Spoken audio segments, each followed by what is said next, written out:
Seja bem-vindo ao Código Aberto, seu resumo semanal da lição de jovens. Essa semana a gente vai continuar estudando o livro de Êxodo e nessa semana é Tire-me daqui. Vamos aprender lições práticas para a nossa vida? Vem comigo, porque a lição tá demais!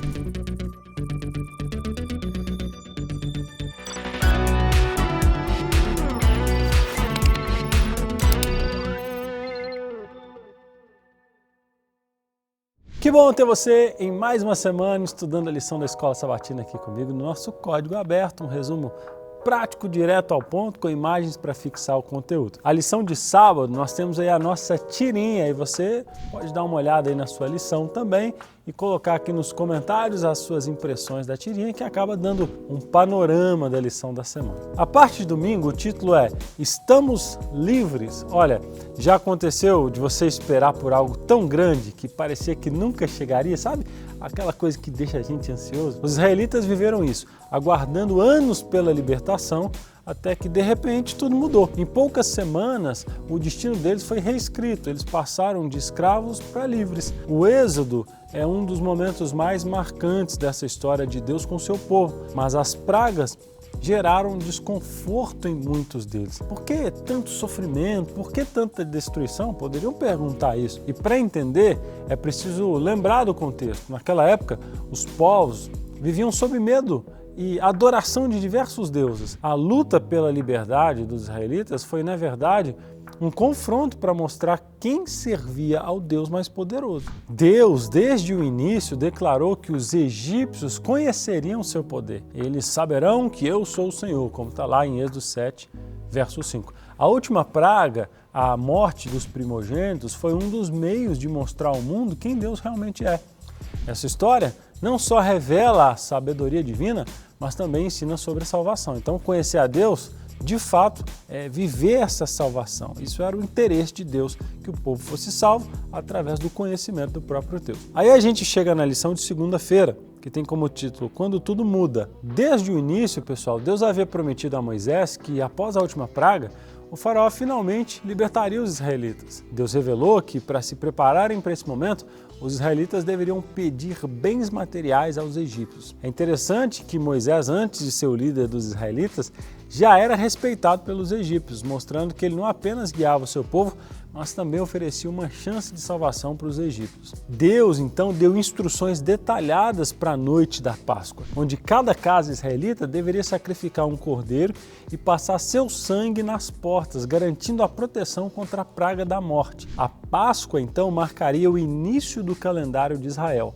E Deus queria que fosse uma celebração anual, não só para lembrar da libertação da escravidão, mas para ensinar sobre seu plano eterno de salvação. Mesmo com as instruções claras, os israelitas talvez não entendessem totalmente o significado daquele evento, mas Deus estava preparando algo maior. Qual que é o seu feriado favorito, hein? Por que é tão importante para você? Aquele se tornou um feriado, né? Um momento especial de celebração para o povo de Israel. Como que nós podemos tornar os nossos lares um lugar de salvação, onde Deus oferece tanto libertação quanto esperança? Para a gente refletir. Chegamos então à parte de terça-feira e a lição continua narrando a noite de Páscoa, onde os israelitas, acompanhados de alguns egípcios e também de estrangeiros, se preparavam para partir. Era um momento de grande expectativa. Aí chegou a meia-noite, a morte passou por todo o Egito e os primogênitos egípcios morreram, enquanto as casas marcadas com sangue foram poupadas. Os egípcios que haviam oprimido os israelitas agora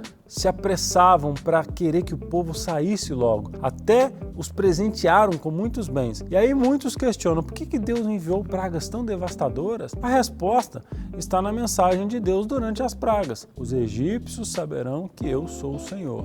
O objetivo de Deus não era libertar os israelitas, mas mostrar a todos que Ele é o único Deus verdadeiro. A disputa sobre a identidade estava em jogo e as pragas serviram para resolver essa questão de uma vez por todas. Além disso, Deus queria que os israelitas reconhecessem seu poder e passassem essa memória e os seus milagres às futuras gerações. Durante a escravidão, os hebreus haviam se imergido na idolatria e as pragas serviram como uma forma de purificação espiritual. No final, a escravidão dos hebreus virou uma forma de adoração a Deus e a Páscoa se tornou um rito de serviço a Ele. Deus queria mostrar que essa rebelião contra Ele sempre leva à morte. Isso é algo difícil de entender, mas foi por conta da nossa desobediência que Deus enviou seu Filho para morrer por nós. Ou seja, o maior preço da desobediência foi pago pelo próprio Deus, enviando seu Filho para morrer por cada um, através da cruz. E aí, nós vemos o profundo amor de Deus para nos resgatar. Isso mostra o quanto o pecado é terrível e cruel. Assim a gente pode explicar uma pergunta, né? Como que um Deus amoroso pode causar a morte? Bom, a morte, então, é o resultado da rebelião contra Deus. E a cruz de Cristo mostra até onde esse Deus amoroso foi para nos salvar. Forte, né? Aí a lição avança, chegamos à parte de quarta-feira, aquele momento do hipertexto, rede semântica, nos comentários. Chegamos então à parte de quinta-feira e o título é Eis o Cordeiro. Veja, a morte dos primogênitos do Egito, que afetou tanto hebreus quanto egípcios, foi um lembrete doloroso para aqueles que não seguiram a orientação de Deus. Esse evento antecipou o sacrifício de Cristo, que também morreu por nós. Deus já havia providenciado um sacrifício para Abraão no lugar de Isaac. E naquela noite, ele ordenou que os hebreus sacrificassem um cordeiro para poupar seus filhos. Esse sacrifício prefigurava a promessa de Deus de oferecer seu filho, Jesus, como cordeiro pascual, para a salvação de todos que creem. Jesus morreu na sexta-feira, coincidindo com a Páscoa, exatamente no momento em que os sacerdotes sacrificavam os cordeiros. Aí, o apóstolo João nos lembra que ele foi o Cordeiro de Deus que tirou o pecado do mundo.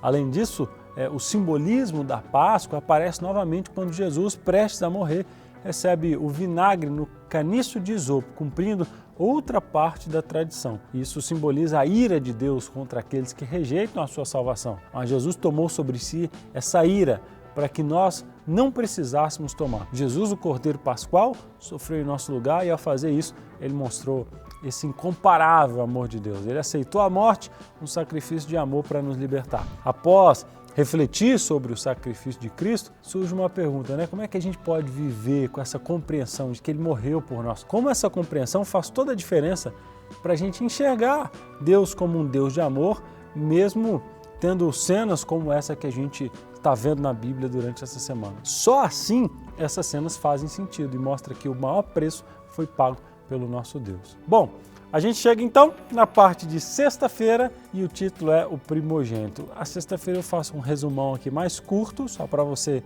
saber do que se trata. E a sexta-feira menciona sobre o fato que Deus instituiu uma festa anual para celebrar o livramento de Israel do Egito. Essa festa que a gente falou essa semana, lembrando a proteção divina e a necessidade de resgatar os primogênitos como um sinal de gratidão. O povo deveria seguir estritamente as instruções de Deus, demonstrando fé para ser salvo da praga. A obediência e o reconhecimento do poder de Deus foram fundamentais. E até alguns egípcios se uniram aos israelitas, reconhecendo o Senhor como o único e verdadeiro Deus. Que bênção, né? Saber que nosso Deus é poderoso e que nos ama apesar de nós mesmos, né? Que Deus abençoe você, que bom que você ficou comigo até o final.